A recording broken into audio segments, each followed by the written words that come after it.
Hey, thank you so much for checking in. My name is Agabus, and this is your financial education channel. Today we got an article from the Wall Street Journal Buy Side, which is talking a bit about the student loan repayment process. Big changes recently came through. Let's dive deeper into see what those changes are.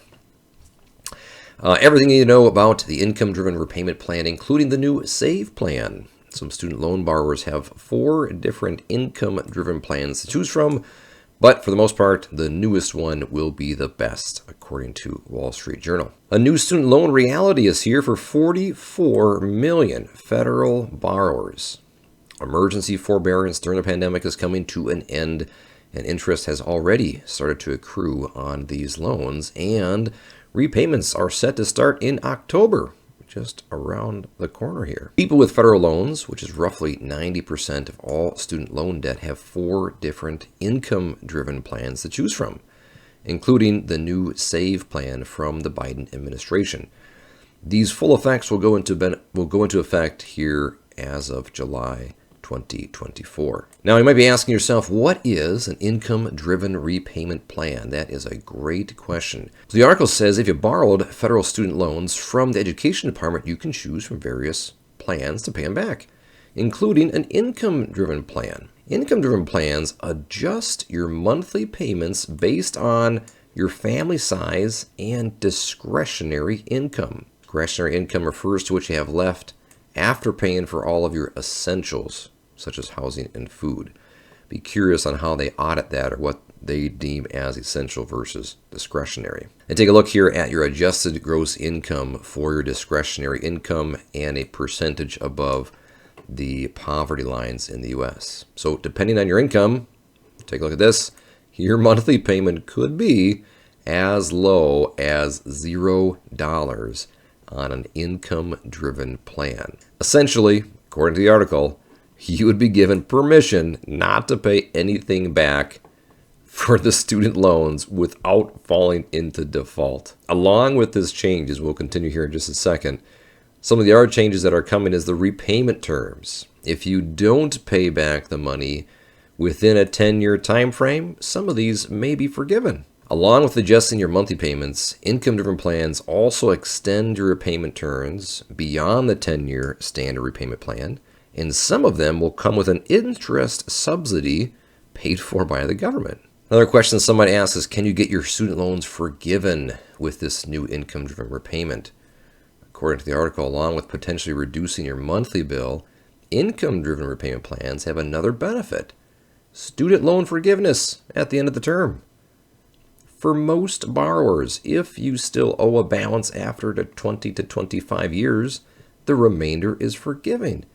However, under the new plan starting in July of 2024, the forgiveness window is shortened to those who have principal balances less than $12,000, and the forgiveness plan is now only 10 years. However, the article does say and recommends to talk to a tax person because student loan forgiveness from an IDR plan is typically treated as taxable income. So here is the chart between the old and the new repayment options. You see the SAVE program is the new one compared to the other ones on the right. As you can see here, according to the chart, the article says the new SAVE program, monthly payments could be 5% for undergraduate and 10% for graduate loans. The other previous options were 10% and 20%. Significant cut to this 5% we have now.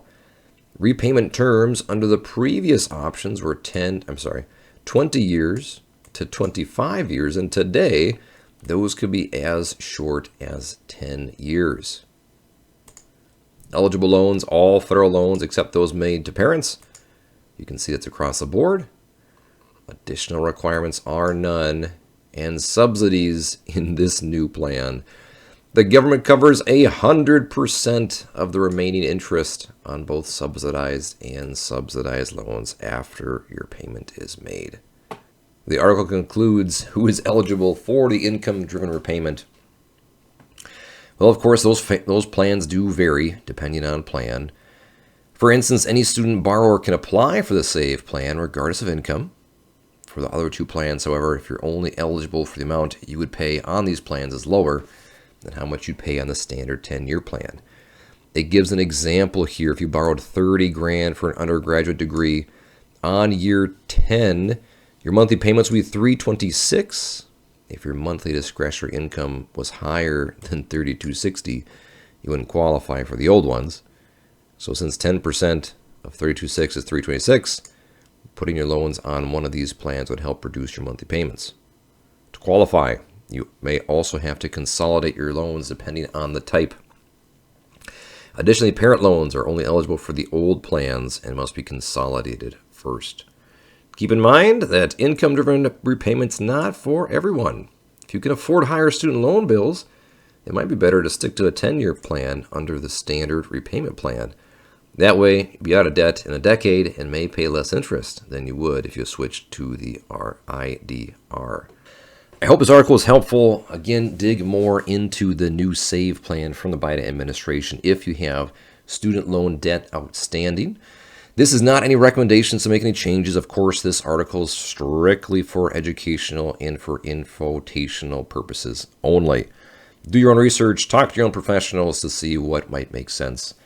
Thank you so much for checking in the channel today. Again, make sure to stay curious, inquisitive, and subscribed. And if you like the channel, watch another video. Thank you so much for checking in. We will see you tomorrow.